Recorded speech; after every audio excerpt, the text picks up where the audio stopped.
Hey everybody! So I'm gonna be doing a voiceover today because my dad has been playing Rock Band really loud and I didn't really want that in the background of my video. So I am doing a couple of Halloween cards for my niece and my nephew, and I have some really cute stamp sets which I should have written down what they were so I could tell them to you, but I will just link them below, I guess, in case you're interested in using the same ones. Um, Basically, I just went on a big Halloween haul and got all kinds of stamps and dies because I had all kinds of ideas of what I wanted to do with these. So, I was just kind of going through and showing you all of the ones that I got from the different brands. I got Simon Hurley. Some of them were Simon Says Stamps. Some of them are Lawn Fawn. And this one I'm showing right now, um, I realized I actually ended up. Was it that one? No, it wasn't that one. And then I was pointing out just like how cute those little dies were because they're so tiny. But this is the one that it turns out I actually bought the wrong die set to go with that. So I figured that out later on in the video and I ended up not using that and because I didn't have the correct dies. But I just took some cardstock. I think it was Astro Brights that I got from Walmart, 65 pound, and then I just cut it and I used that little scoring tool from Hobby Lobby. I had actually at first went by their dimensions on the back and I think there was a misprint because it wanted me to cut 8 by 8 for an A2 card and that just doesn't make sense, and I folded it and I'm just looking at it like, what is happening here? So I recently invested in the Concord and Ninth stamp set. So ink pad set, sorry. And you'll be seeing me probably use these a lot because I'm loving their colors. And so I was just playing around and I'm kind of learning the more I use them. Those Dollar Tree makeup brushes that I got really aren't the best because I'm noticing that those have a rounded brush, and the ones that all the craft stores sell are not rounded. They are like straight and flat. The bristles, the way that they are, I don't know how to explain that. But I mean, the way it's sitting there right now on its side, you can kind of see it's very rounded. And also, I tried some really cheap pouncers that I got from Temu. I got them really cheap. I want to say I paid less than $15 for the whole set of them, which was amazing. And I was kind of iffy about how that turned out and set it aside, but actually later on you'll see I end up using it because originally I was going to go with a black base and an orange base with an orange top and a black top, vice versa for each one. And I just didn't end up liking the orange card base. So you'll see I end up changing that. But here I just decided to go with darker orange fading into a lighter orange. And I had a couple spots where it came out a little bit darker, but for the most part I was happy with it. I figured I could just cover it up with whatever I ended up using. And then I didn't bring my die cut machine on screen for this.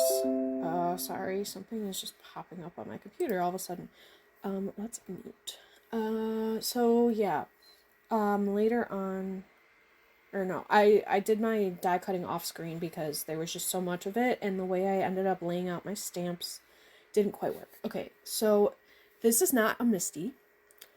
It's kind of similar. I got this off of Temu for like $35. And it looks just like one pretty much, aside from it not saying the name.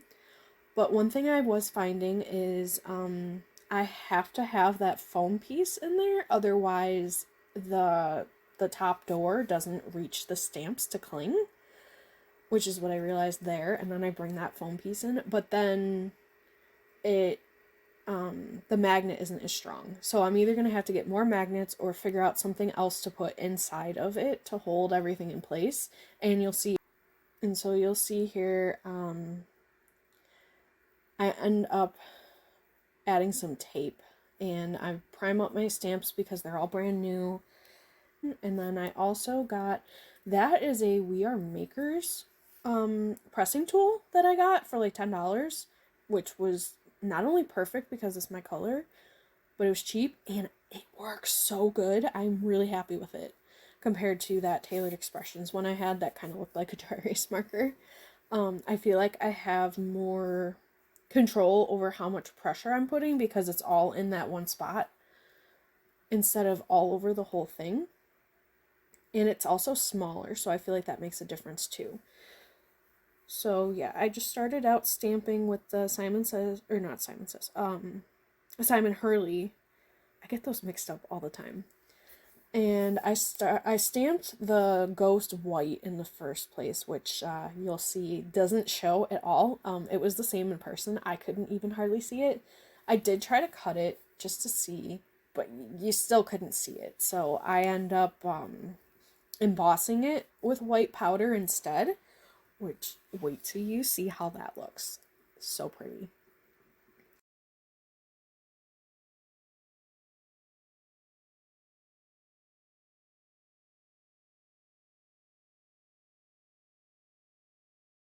I love how you can just see the color take over, but like, isn't that so cute? I know it's kind of hard to see a little still, but it has like this little floral pattern in the ghost, and I thought that was just so adorable.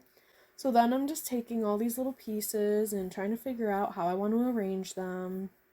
And this is where I decided not to do the orange card with the black top piece. I just didn't care for that orange. I don't know what it was about it, but yeah, I just kept playing around with it. I'm like, I don't know. And I'm like, okay, maybe if I put the pumpkins over here. And I was like, okay, I kind of like the pumpkins on this one. And I don't know when it is that I switch it, but I just keep playing. I moved this stuff. I saved you guys so much of just me playing around and trying to decide what to do. Um, there it is. There's the other backer. I was like, this could kind of work. So it kind of looks like bubbles in a way, I thought. And so I wanted to use the Too Cute to Spook for my niece and the Hey Pumpkin for my nephew. So that's how I decided, okay, I'll use that one for my niece because it doesn't seem like something you would give to a little boy. So that was where I decided what I was going to do, and I was like, okay, I need to take a picture of this so that I can make sure I'm putting it down the same way. So you'll see, that's my old phone sitting there. It's deactivated, and it wasn't charged when I wanted to take the picture. So I had to stop recording, take a picture, use my phone, and kind of set everything up. And I also took a picture on that phone, and then I just forgot that it was sitting there and left it there. But I ended up putting down the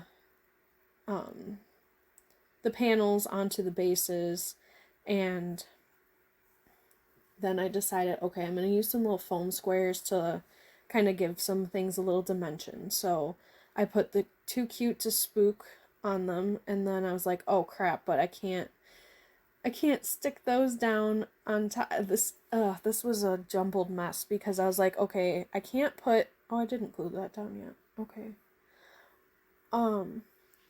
I can't put the wording down because then I can't stick the thing underneath. And then I was like, but if I don't know, I could have done that better probably, but I ended up just having to peel the words back up a little bit and sliding those pieces up underneath. I think I just used a little bit of glue, so I was able to slide it in there. And then I was just using heavy things to hold them in place. And then I can't remember if I ended up using both bats or not. I think I did.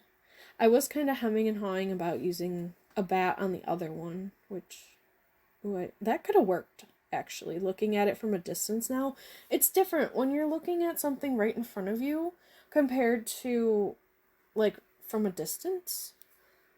So yeah, I see lots of ways that I could have done it differently. But I am still happy with how they turned out. Yeah, I think these turned out really cute. And it's just such a simple little thing. You just blend some colors on a white piece of cardstock and stamp and cut some images, and you got yourself a couple of cute little cards. Everybody I've shown these to loves them. And I just simply stuck the little Happy Halloween inside of each one. And then I just took a metallic marker and signed it after the fact. I was going to try to use a white one, but apparently it wasn't white and it was clear, so it didn't even show up. And then I just took my little craft hay. Oh yeah, I forgot that didn't fully stamp, but I was like, it's fine. It's for the kids. So there's the final picture of how they turned out. I hope I was able to provide you with some inspiration today. Please leave a like or comment if you enjoyed this video. Subscribe and check out my channel for more of the crafts I've made, and I'll see you in the next one.